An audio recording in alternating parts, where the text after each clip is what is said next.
Hello internet, my name is Lave and I watched Pacific Rim Uprising, which is directed by DeKnight, who's predominantly a TV producer. Probably the most notable thing he's worked on is the Marvel Netflix series.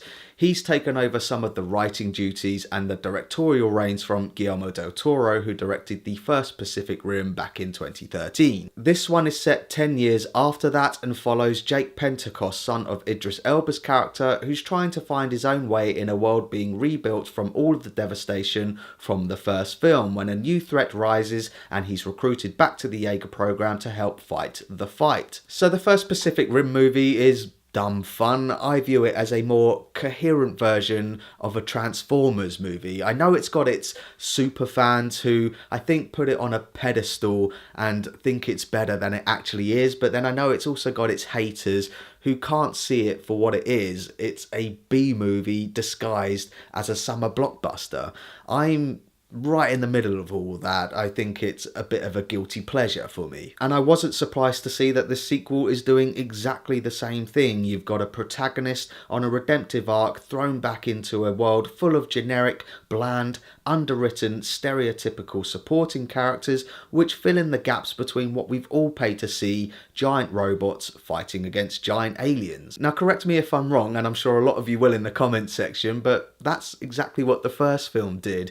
I'd be amazed if any of you could tell me any of the names of the cadets that we see getting trained in the background in the first one, or the names of the Japanese Jaeger pilots who get summarized as being the ones with the three-arm technique, or the Russian pilots who, you know, just look Russian.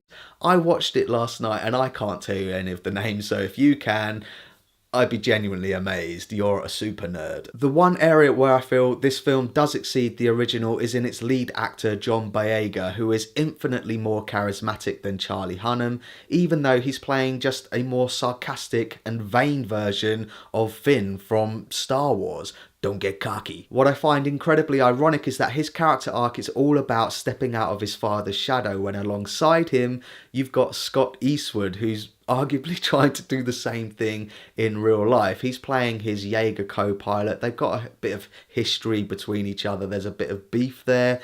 I swear to God, Scott Eastwood's characters just get copied and pasted from the previous film that he was in. But I feel even more sorry for the actor who's playing this character called Jules. I swear to God, she's only in there. She pops up twice maybe to set up this joke about there being a love triangle between her, John Boyega's character, and Scott Eastwood. It's so bad, it's good. There's also a newcomer called Cailee Spaeny. I'm not sure if I'm pronouncing that right. She's playing a character called Amara, a cadet who gets entangled with John Boyega's character. She's not without her charm. She had a couple of lines of dialogue which made me chuckle. Although for a film that's asking you to suspend disbelief, when we first meet her, I still said, there is no way she was able to do that. Again, it's so cheesy, it's so bad, it's good. You just kind of roll with it. You've also got some returning characters from the first one, the most annoying characters from the first one, namely Gorman and Charlie Day's characters. It's through them that the film does try to take it in a new direction, but believe me, it's utter shite.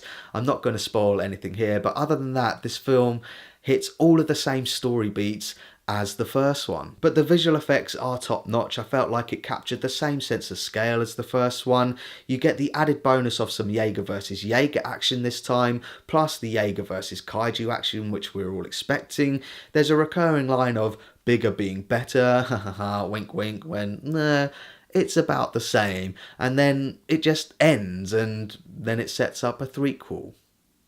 So that's my thoughts on Pacific Rim Uprising, and pause the video if you want to take a closer look at my enjoyment tracker now. I was mildly entertained by the action in this film. I was mildly bored by the rest of it, which is exactly what I was expecting. So this film, I suppose you could say, delivered on my expectations. I'm already forgetting this movie and moving on to the next one. What we got next? Rampage with Dwayne Johnson.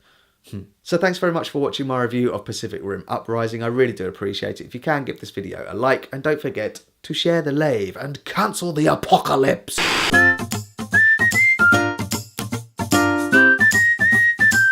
Subscribe.